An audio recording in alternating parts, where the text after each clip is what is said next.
I'm Roy Wilburn, Farmer Roy, horticulture manager at Sunshine Care, a memory care facility in Poway, California. And I'm Jen Merzigian, green goods specialist for Grangetto's Farm and Garden in Rancho Santa Fe. And we're here today to talk about gardening, getting started with a garden. All you see right here that's growing was just like the typical chaparral in our area right here in Poway. If you wanted to get started, you got to find the right area. Preferably southern exposure is nice. You can tell we're on a slope right here. Unfortunately, this is a northern exposure, but hey, you work with what you're given. So let's take a look at a location before it's prepared. This is right next to our gardens, and if we were to expand, this is the process we would do to get it done. Lots of sumac, lots of wild growth. We'd have to get in here, weed whack it, get it all out of here, get it down to the grass, scrape it with a flathead shovel.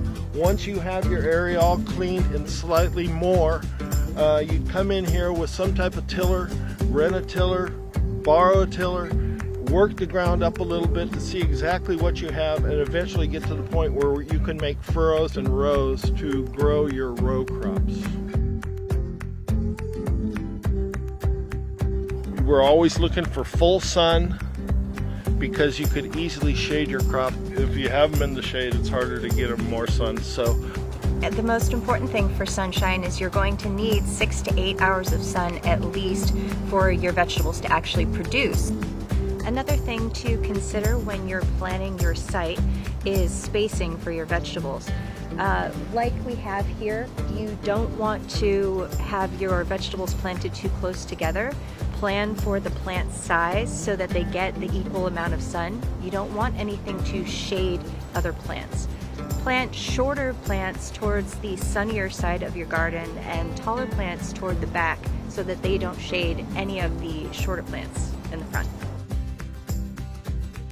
You should always keep in mind row orientation. It's preferable to have rows going north-south, but in this case we're on a north-facing slope, so we had to send the rows east and west, and you want to try to stay level because your irrigation system, it'll be much more efficient.